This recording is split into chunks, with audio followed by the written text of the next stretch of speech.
Hello guys, അപ്പോൾ അങ്ങനെ നോമ്പ് 27 നമ്മൾ ഒരു മാസം പോയത് അറിഞ്ഞില്ല. എത്ര വേഗമാണല്ലേ ദിവസങ്ങൾ പോയത്. അപ്പോൾ ഇന്ന് അതേ അത്തിപ്പഴമുണ്ട്, ചെമ്മീൻ റോസ്റ്റ് ഉണ്ട്, പിന്നെ കാലത്ത് ആദ്യമേക്ക് മണിക്ക് ഇഡ്ഡലി ഉണ്ടാക്കിയപ്പോൾ ഇഡ്ഡലിയും സാമ്പാറും, പിന്നെ നമ്മുടെ സോറമ്മ ജീരകഞ്ഞും ചക്കക്കുരു ഉപ്പേരിയൊക്കെ റെഡിയാക്കി തന്നു.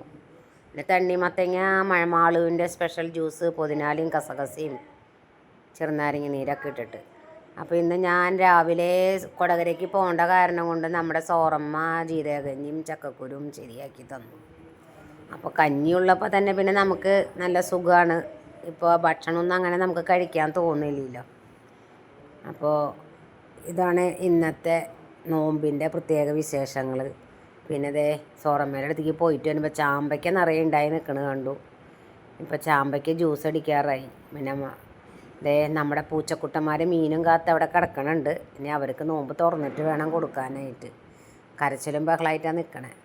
അപ്പോൾ ഇന്ന് നമ്മുടെ മാളുക്കുട്ടി തണ്ണിമത്തങ്ങ ജ്യൂസ് പുതിനാലയും ചെറുനാരങ്ങ നീരൊക്കെ ഇട്ട് കസ്കസിയൊക്കെ ഇട്ടാണ് അടിച്ചിരിക്കുന്നത്.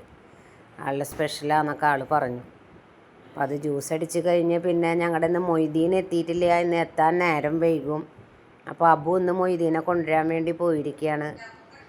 അപ്പോൾ നമ്മൾ നോമ്പ് തുറന്നു കഴിയുമ്പോഴേക്കും നമ്മുടെ പണികളൊക്കെ വേഗം കഴിച്ച് അടുക്കള ക്ലീൻ ചെയ്തിട്ട് പിന്നെ വന്നിരിക്കുക. എന്ന് വെച്ചാൽ നോമ്പ് തുറന്നു കഴിഞ്ഞാൽ ഓതാനും നിസ്കരിക്കാനൊക്കെ ഉള്ളപ്പോൾ പിന്നെ നമുക്കത് നടക്കില്ല. അപ്പോൾ ക്ലീനിങ് മാള് വേഗം ചെയ്യുകയാണ്. നോമ്പ് തുറക്കേണ്ട നേരം ആയിക്കൊണ്ടിരിക്കുന്ന മൊയ്തീനും കാത്ത് ഞങ്ങൾ ഇരിക്കുകയാണ്.